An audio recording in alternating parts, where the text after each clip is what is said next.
We've concluded the first critical period of our United States history survey, and now we come to the next one, the Civil War era. This era was the most violent and destructive period in United States history, and also one of the most revolutionary periods when 13 states, a third of the states, tried to secede from the Union in defense of slavery. And in response, the federal government forced them to stay by force of arms by basically marching into the South with a great big army and dragging them back into the Union and ending slavery. Before we get there, however, it should be noted that we are leapfrogging across quite a few decades in United States history in which quite a lot of stuff happened. For example, the population grew from 7,239,000 people in 1810 to 23,191,000 people in 1850. The Union expanded from 17 states in 1810 to 31 states in 1850, including California, the 31st state to enter the Union. To connect Americans to each other in this vast expanse, the United States embraced a transportation revolution that excelled in the building of canals and railroads, and embraced an information revolution, news and information sent via telegraph. For the first time in history, information could be transmitted across the country in hours. But as the United States expanded and developed, a troubling question came up again, and again. How far would slavery be allowed to extend? In 1819, this very unattractive toddler showed up on the nation's doorstep when Missouri applied for statehood as a slave state. Missouri had been carved out of the Louisiana Purchase. It already had a slave population of over 10,000 people, and its residents wrote up a constitution that allowed for even more. A congressman from New York then proposed that if Missouri wanted to enter the Union, that was okay, but no more slaves could enter the state. And the children of all slaves there had to be freed when they reached the age of 25. Now, at the time, James Monroe, the last of the Virginia presidents, was president of the United States, and he was overwhelmingly elected president. The Federalist Party still existed, but it had very little support. The country at the time was basically a one-party state, Jefferson's Republican Party dominating the Senate and the House and the White House. This period was known as the era of good feelings. And as you could probably guess, it didn't last very long.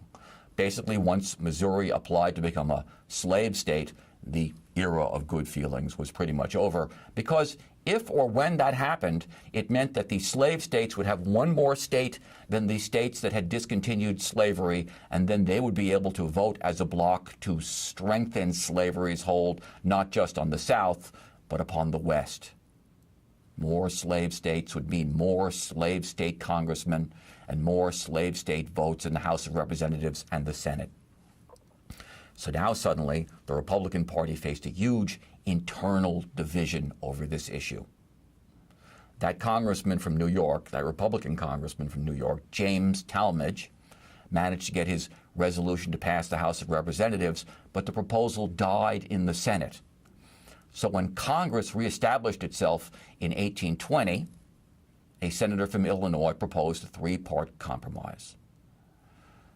Congress would permit Missouri to draft a constitution without Talmadge's restrictions on slavery.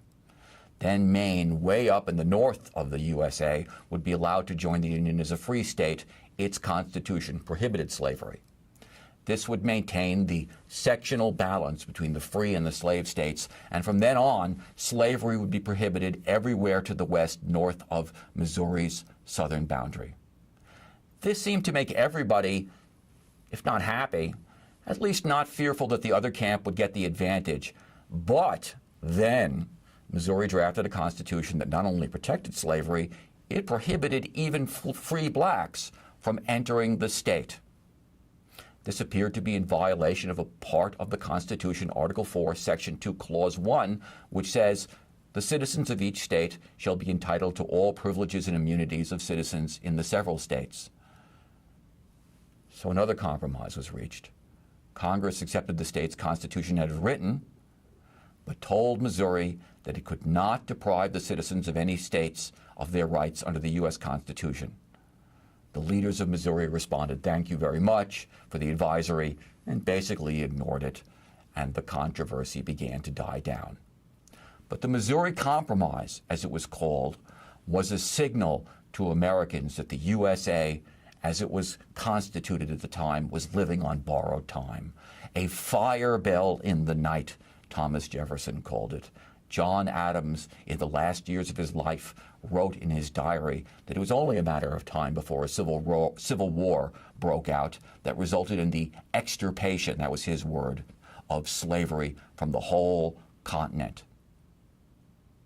20 years later, in the 1840s, the slavery dilemma returned to American politics with a vengeance.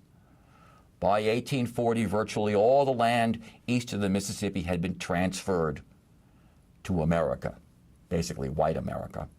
Now tens of thousands of migrants crossed the Mississippi to travel across the Rocky Mountains to Oregon and California. The poet Walt Whitman celebrated this arrival in one of the entries to his anthology of poems titled Leaves of Grass. Give me the splendid silent sun with all his beams full dazzling. Give me juicy autumnal fruit ripe and red from the orchard. Give me a field where the unmowed grass grows. Give me an arbor. Give me the trellised grape. Give me fresh corn and wheat. Give me serene moving animals teaching content. Give me nights perfectly quiet as on high plateaus west of the Mississippi, and I looking up at the stars. Americans moved west with great ideological fervor, believing that they were fulfilling Jefferson's vision of an empire of freedom with every new settlement. In 1845, a New York journalist named John L. O'Sullivan coined the term manifest destiny for this expansion. This meant that the United States had a divine mission to move west, to make sure that every American owned land if they wanted to, thus protecting the idea of the republic, a nation where each citizen enjoyed the independence necessary to govern that country. A nation where everyone could be part of the middle class, avoiding the class divisions afflicting Europe in the 19th century. So Americans moved to Oregon and Utah, even though Oregon was jointly run by Great Britain and Utah was part of Mexico. When Mexico won independence from Spain in 1821, it was almost as big as the USA, and 6.5 million people lived there. The problem was, as I mentioned before, that the people of the northern Mexican provinces, California, New Mexico, and Texas, were isolated from the more densely populated southern Mexican regions. In 1834, the Mexican government dissolved the missions that we spoke of earlier and emancipated the Indians working for the Franciscan friars. They did this to weaken the power of the Catholic Church and create a civil society in California that would attract Mexican settlers to California. So the land wound up in the hands of a new class of Mexican cattle ranchers who called themselves the Californios and referred to themselves as the gente razon, the gente de razon, the people capable of reason, as opposed to the Indios, who they called the gente sin razon, the people without reason. But even this new arrangement, even with it, the majority of people living in California were Indians. As the people from the United States crowded into New Mexico via the Santa Fe Trail and California via the Pacific Ocean, the economies of these regions became intricately attached to the USA via trade with people from the USA. It was only a matter of time before U.S. settlers began talking about annexation, and this first played itself out in Texas. When Mexico became independent in 1821, around 2,000 people of Spanish origin, or Tejanos, lived in the region. To increase settlement, the Mexican government contracted with Moses and then his son Stephen Austin to colonize it with Americans. These migrants had to become Mexican citizens. In this manner, the population of people coming from the USA reached 7,000, many more Anglos than Tejanos. Nearly a decade later, the Mexican government came to regret this policy. It annulled the contracts and it banned future immigration into Texas from the USA. But now, Stephen Austin and his colonists were a fact on the ground. They established alliances with some of the Tejanos with whom they traded. A big issue for Austin and his followers was slavery. Mexico had banned slavery, but local Mexican officials had let the Anglos bring their slaves. The Mexican government now concluded that Austin and his settlers posed a threat to Mexico's hold on the area. In 1835, Mexico's leader, General Antonio Lopez de Santa Anna, marched in an army to take control of the situation, to which Texas's American colonists declared that Santa Anna wanted to, quote, give liberty to our slaves and make slaves of ourselves. And they formed a provisional independent government. So Santa Anna's army laid siege to the Alamo, a mission fort in San Antonio, and they killed all of its defenders, both Americans and Tejanos, all 187 of them. For many years, it was forgotten that prominent Tejanos signed the Texas Declaration of Independence, which created the Republic of Texas. This included a man named Lorenzo de Zavala, a doctor who designed the flag of the new republic, helped write its constitution, and served as the provisional government's vice president. In any event, now Remember the Alamo became the Texas battle cry, and an army led by former Tennessee Governor Sam Houston defeated Santa Anna's army at the Battle of San Jacinto. Texas then became an independent republic and called for union with the United States. And now there it was again, a slave territory wanting to join the USA and upset the balance of power between free and slave states. What to do? Nobody was sure, including Martin Van Buren, the president of the USA. Meanwhile, the number of settlers in Texas grew to 150,000 by the mid-1840s. Now, while all this was happening, a new political party emerged in the United States. It was called the Whig Party. The Whig Party emerged out of a rivalry between John Quincy Adams and Andrew Jackson. John Quincy Adams was the son of John Adams, and like his Federalist father, he was a supporter of strong national power, a central bank, taxation powers, and tariff powers, and a program that subsidized railroads and canals and other internal developments. Politicians who supported this often called it the American system. But many farmers and artisans and entrepreneurs resented the tariffs on imported goods, which they felt drove up prices for consumers, and resented central banking regulation, which they felt made it harder to get loans. And they glommed onto the candidacy of Andrew Jackson, hero of the War of 1812, who opposed all these measures and called for a weaker federal state. Jackson was the first American president who didn't come from the original revolutionary generation. He was from Tennessee, and his right-hand man, Martin Van Buren, who was the son of a tavern keeper, disagreed with the original Federalist distrust of political parties. Van Buren sought to turn Jackson's huge popularity into a mass political party, which became known as the Democratic Party, and which functioned as an alliance between Southern farmers and the urban artisan workers of the northern cities. Jackson won the White House in 1828. Van Buren became his vice president, as most states allowed their voters to vote for electors for president via popular vote, and property requirements were eliminated from state constitutions. Jackson was the first American president to speak in what we would call populist terms, who insisted that he represented the people, not the elites, and who called for Americans to be governed less by the federal government and more by the states and local governments, a position that, not surprisingly, was popular with slaveholders of the South. After Jackson finished his term, Van Buren succeeded him. In response, opponents of Jackson organized what came to be known as the Whig Party.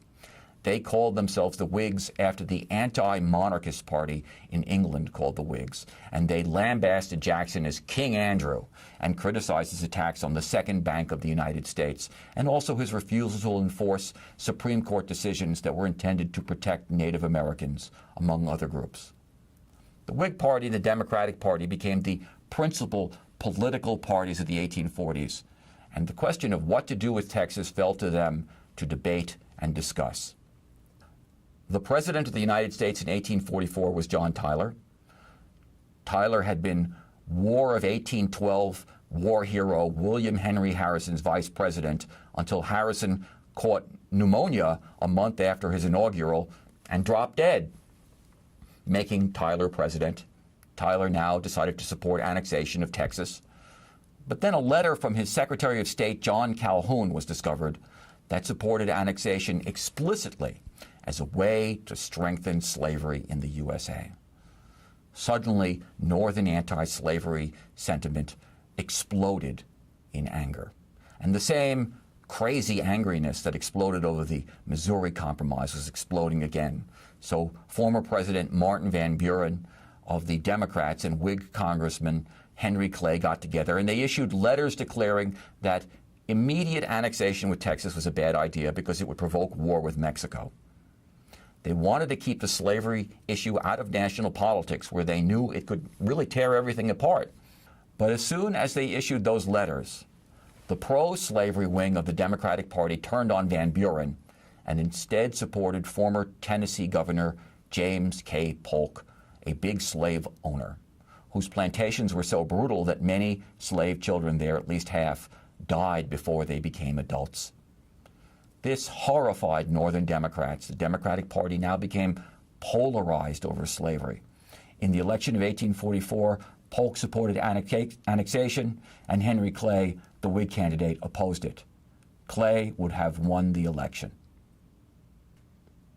But the anti-slavery abolitionists of New York ran a third-party candidate named James Birney, and he took New York away from Clay, and so Clay lost New York's electoral votes, and the election went to Polk, and Polk quickly declared Texas, slaves and all, part of the United States of America. Polk delivered on this promise. He also had promised to bring all of Oregon into the Union as a kind of consolation prize to Northerners upset about Texas. How many of you have heard of the slogan, 54-40 or fight?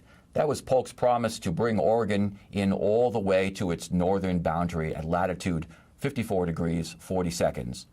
But he wound up not fulfilling that in his negotiations with the British, who controlled much of the area. Instead, we got Oregon at the 49th parallel, which was further south. Oregon then became a no-slavery state in 1859, but there was a catch. Oregon's constitution completely banned black people from migrating to the state. But wresting Texas from Mexico proved much more difficult.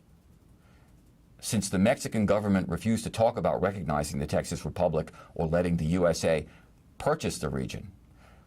So Polk marched one of his generals, Zachary Taylor, into the area between two rivers, the Nueces and the Rio Grande, which both Texas and Mexico declared as theirs. Fighting broke out between Taylor's troops and Mexico, and Polk declared that Mexicans had, quote, shed blood upon American soil, and asked Congress to declare war. This was in 1846. The Mexican-American War was served up as a great crusade to spread democratic values across the continent, as per the idea of manifest destiny, spreading the empire of liberty. 60,000 volunteers did the fighting for the U.S. and Texas, but many Americans were disturbed or horrified by the Mexican-American War. The writer Henry David Thoreau went to prison rather than pay his taxes. He was so appalled by the war. An obscure congressman from Illinois was particularly incensed by the war. Abraham Lincoln kept asking, where was the spot where this blood shedding had supposedly taken place between the Rio Grande and the Nueces? But he was also disturbed at how easily Polk had been able to get a declaration of war on such dubious grounds. The Mexican-American War was the first war in which U.S. troops occupied a foreign capital, and even one of the U.S. officers, Ulysses S. Grant, later called the war, and I quote, one of the most unjust ever waged by a stronger nation against a weaker nation. Basically, the United States declared war on Mexico because it refused to sell its territory to the USA. It's not a very good precedent for general behavior. When Mexico refused to cooperate with this, Polk ordered General Winfield Scott to march south and occupy Mexico's capital city, Veracruz, which he did. At that point, the two sides met and worked out the Treaty of Guadalupe Hidalgo, in which the USA took California, New Mexico, Arizona, Nevada, Utah, all for $15 million bucks. That was 1/3 of Mexico going to the USA, 500,000 square miles. Suddenly, 100,000 Spanish-speaking Mexicans went from being Mexicans to subjects of the USA. And 150,000 Indians were suddenly classified as, quote, savage tribes by the treaty. The fate of the Tejanos was not good. The case of Juan Seguin is a case in point. Like others, he supported the creation of the Republic of Texas and played an active role in the revolt, and became the mayor of San Antonio, but then was driven out of the city by Anglo vigilantes. Many Tejanos found themselves pressured to convert from Catholicism to Protestantism. Many found themselves pressured to sell their lands, and they became day laborers. As for the Indians, it turned out that the group of people who really controlled the region between the Nueces and the Rio Grande were the Comanche Indians. And they wound up in a shooting war with the U.S. military that lasted all the way to the 1880s. Ironically, the place where everybody migrated to after the war was not Texas, but California. California only had 15,000 non-Indian people when the Mexican-American War took place. But then somebody discovered gold in the foothills of the Sierra Mountains at a local sawmill. And 8 years later, there were 360,000 gold seekers in what is to this day called the Golden State. They came from Mexico, from South America, from Ireland, Germany, Australia, Italy. They came in the thousands from China. San Francisco went from 1,000 people to 30,000 people in 2 years. And for a while, the city fell under the governance of a committee of vigilance, or committees of vigilance, actually, who arrested and tried and even executed criminals under their own authority. Soon, this kind of conflict spread across the state. At first, much of the mining focused on surface mining, but as time went on, underground mining became the norm, which required a lot more initial investment or capital, and soon lots of independent miners became workers for big companies. And tensions broke out between various ethnic groups involved in mining. White miners organized gangs that expelled foreign miners, such as Mexicans, Chileans, Chinese, French, and Indian miners. The state legislature established a foreign miners tax, $20 a month on out-of-country miners. And the state constitution of 1850 limited voting and even testifying in court to whites. The hardest hit by the gold rush were Indian communities. Gold seekers overran their land. Then when they resisted, thousands of Indians were murdered. And even though slavery was forbidden in California, Indian children declared orphans or vagrants by the courts could be sold as indentured workers, really basically slaves. Accompanying all this was an increasingly racialized sense of manifest destiny, a sense that it was the inherent duty of the Anglo-Saxon race to dominate North America. What exactly did race mean? Well, it was as confusing then as it is now. But race sort of meant a soup of concepts: color, culture, national origin, religion, class. In the U.S., the dominant race became Anglo-Saxon Protestants. Who were the Anglo-Saxons? They were a bunch of people from around what is now called Germany and thereabouts, who in the 3rd and 5th centuries of the Common Era migrated to areas that are part of England and were part of the development of what became Great Britain, which is Scotland and England and Wales and the British Empire. And Anglo-Saxon mythology basically came up with the idea that this historic population had, through their achievements and physical prowess and religious beliefs, proven themselves to be the most worthy of spreading liberty around the world. The oddity of all this was that here were white Americans worshiping the very people who they had just fought 2 wars against, during which they repeatedly accused them of being tyrants and usurpers, at the same time insisting that they inherited from them this supposed Anglo-Saxon love of freedom and liberty. It was pretty contradictory.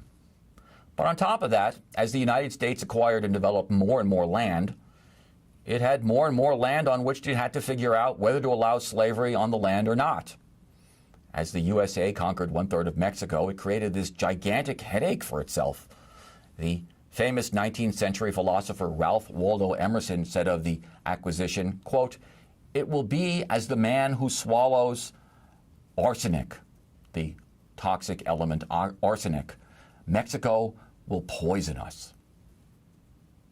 Pretty soon, all this land resulted in the collapse of the two-party system that the Democrats and the Whigs created. And the first chapter of that collapse opened with something called the Wilmot Proviso. Now, before I tell you what the Wilmot Proviso was, I want to tell you a story about me.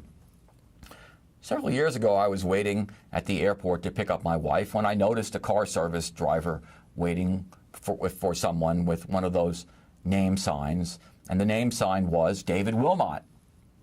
And this got my attention, and I waited around this driver for David Wilmot to show up. And when he did, I more or less said to him, dude, are you the descendant of, like, the David Wilmot? And he said, yes. David Wilmot was my great-great-granduncle or cousin or something like that. And I said, wow. And he said, you are one of the 4 people I know who David Wilmot was. And it was one of those moments when I felt like my PhD was worth something. And everybody else listening to us was like, okay, who the heck was David Wilmot? Well, I'm going to tell you who David Wilmot was. David Wilmot was a member of Congress from Pennsylvania who, at the beginning of the Mexican-American War, proposed a resolution, a provision, a proviso, basically a rule, that none of the territories acquired from Mexico in this conflict could have slavery in them. It went to Congress, and both parties split straight down the middle on the question. Both the Democrats and the Whigs, straight down the middle. All the House of Representatives in the North members voted for the proviso, and all the representatives in the South voted against it. In the House of Representatives, the proviso passed because anti-slavery Northerners had more representatives.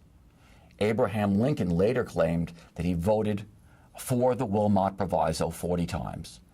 But in the Senate, it failed because each state has only 2 senators, and so the South and the North were more balanced.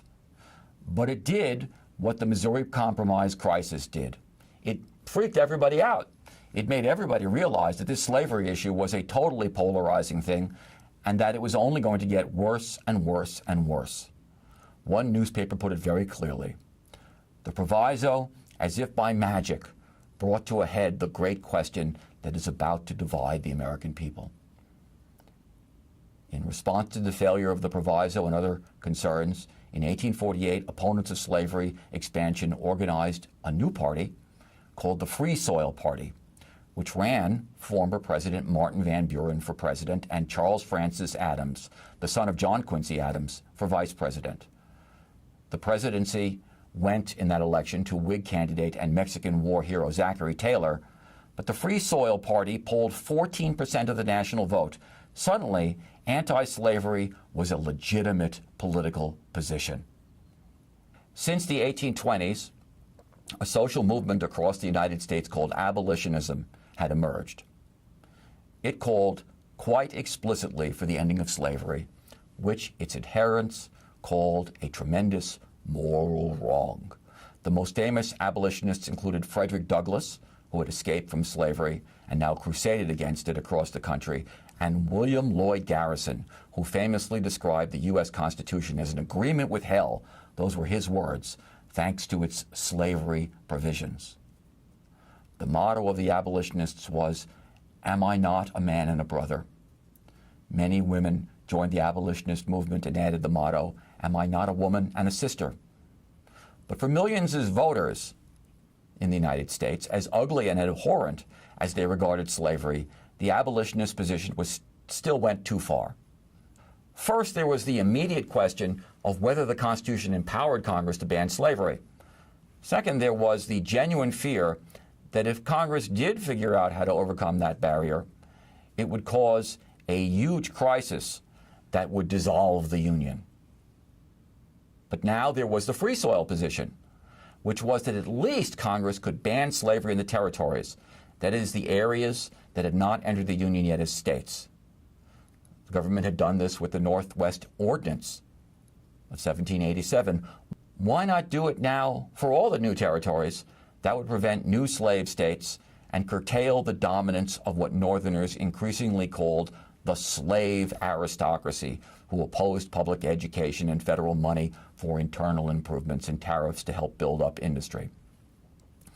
In addition, the free soil position would, for many Northerners, protect the West for settlement by working and middle-class people. If slavery extended to the West, it would dominate the West and would marginalize small farmers in the West like it marginalized small farmers in the South. So free soil came to mean two things: barring slavery in the West, but also calling for the federal government to provide free homesteads for settlers in the territories. There was no sense of racial justice in this. David Wilmot himself said the point of his proviso was to prevent the, quote, free white man from having to compete with, quote, black labor. But Southerners regarded the free soil position as an attack on their future. Many older plantation areas in Virginia and the Carolinas were suffering from soil depletion, from having planted the same old crops, mostly cotton, year after year after year. Southern slaveholders saw the West as their own safety valve, their chance to begin anew as slaveholders now in the West. The tensions continued, so the compromises continued. In 1850, California applied to enter the Union as a free state. This would once again upset the free-slave state balance. This time, Southerners opposed the application, so Henry Clay offered what became known as the Compromise of 1850. California would enter the Union as a free state. The slave trade, not slavery, but the slave trade, would be made illegal in the nation's capital, Washington, D.C. A new, very strict law would allow Southerners to pursue and reclaim runaway slaves. The status of slavery in the remaining territories would be decided by the inhabitants, that is, the white inhabitants. Congress approved the Compromise of 1850, but significant portions of Congress dissented from the agreement. By the 1850s, slavery had really become worse than ever. Millions of blacks now had undergone what historians call the second Middle Passage. They were sold from old plantation states such as Virginia to the new slave territories emerging in the West, their families often broken up in the process. There were now more slaves than ever, and more slave masters than ever. And the idea that slavery would gradually wither away, that many slave masters would do what Washington had done and manumit their slaves, this turned out to be a pipe dream.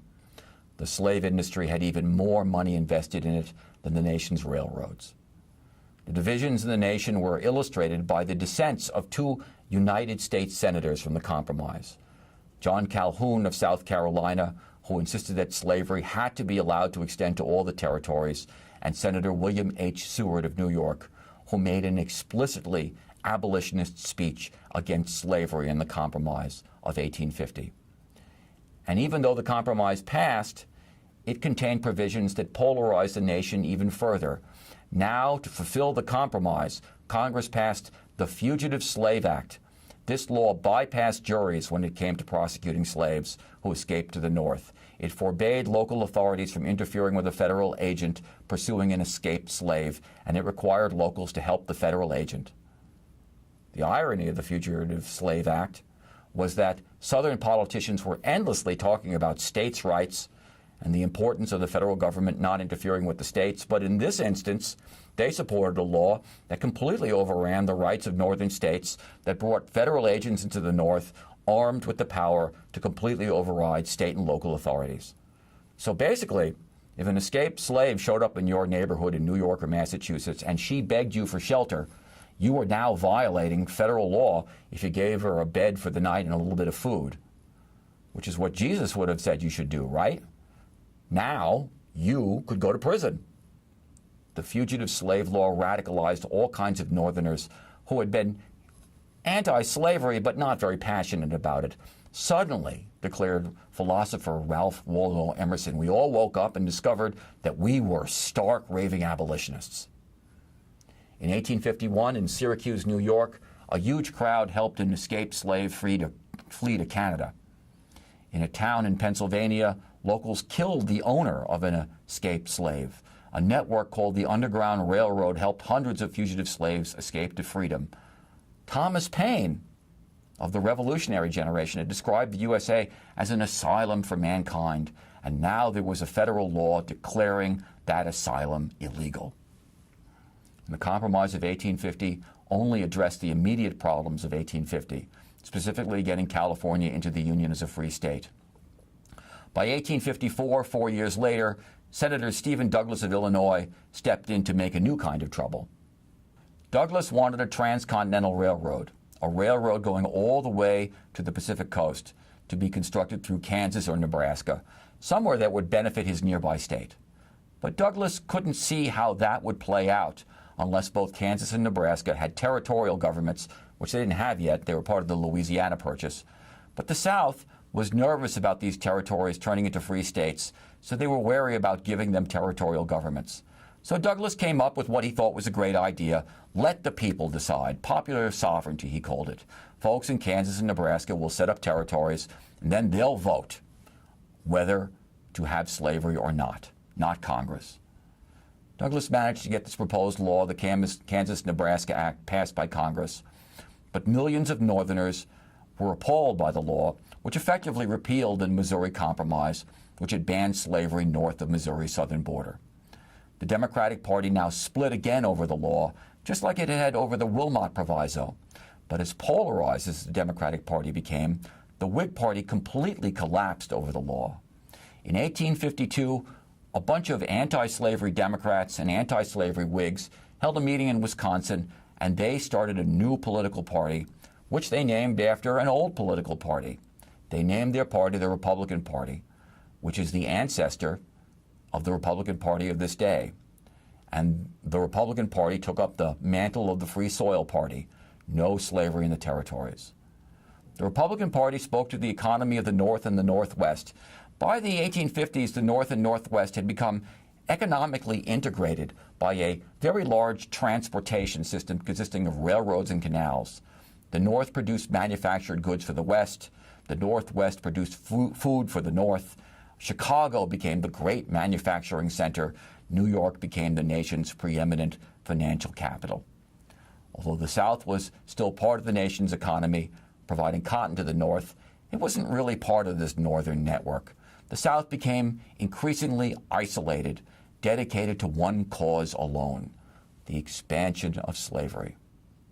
Following the collapse of the Whig Party in 1852, many Northerners glommed onto a strange anti-immigrant party called the Know-Nothing Party. Why was it called the Know-Nothing Party? Well, supposedly, if you went up to a member of the Know-Nothing Party and you said, "What's the Know-Nothing Party anyway?" he was supposed to raise his hand and say, "I know nothing." In any event, the party warned that Catholic immigrants represented a threat to the U.S., but it was a very brief fad. By 1856, anti-slavery Democrats, Whigs, Free Soilers, and Know-Nothings had all migrated to the Republican Party, while the South took over the pro-slavery wing of the Democratic Party.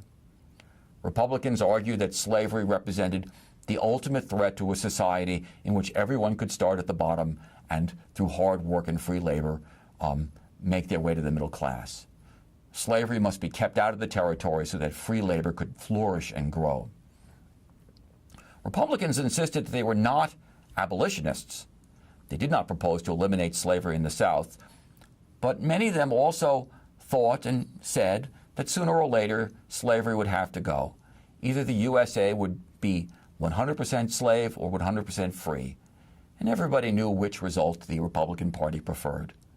In 1856, the Republican Party ran on a platform that called slavery a relic of barbarism.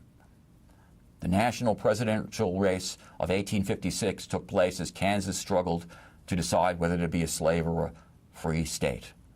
As they struggled, thugs from Missouri crossed over to Kansas and cast fraudulent referendum ballots, voting for slavery even though they weren't from the area. As a result of this, Kansas became a slave state, but thousands of residents refused to accept the result and created their own rival government in Lawrence, Kansas, which pro-slavery settlers attacked and burned. Suddenly, Kansas became, to many Americans, Bleeding Kansas, as it was called. Stephen Douglas's supposed great idea resulted in a sort of mini Civil War happening right in the middle of North America. Meanwhile, a dramatic incident took place on the floor of Congress. Senator Charles Sumner of Massachusetts gave a speech on the floor of the Senate called The Crime Against Kansas, in which he denounced Senator Andrew Butler of making excuses for the sacking of Lawrence. Butler was a very old man and a hallowed man from the South, and because he was kind of old, he kind of spat while he spoke. And Sumner spoke of Butler's, quote, loose expectorations, and declared that Butler cherished slavery as his harlot, his mistress. The harlot slavery, Sumner declared. At this point, Butler's distant cousin, Preston Brooks, a member of the House of Representatives, challenged Sumner to a duel. When Sumner refused, he basically said, I don't do duels. Butler physically attacked him on the floor of the Senate with a gold-tipped cane, beating him unconscious. Millions of Northerners almost instantly signed up with the Republican Party in response. In the election of 1856, the Democrats still prevailed, electing James Buchanan as president, but the Republicans won 33% of the popular vote. What they needed was a compelling presidential candidate to make the free soil case. And they found one in the voice of a man named Abraham Lincoln. And we're going to talk about him and the political crisis that he inherited in our next lecture.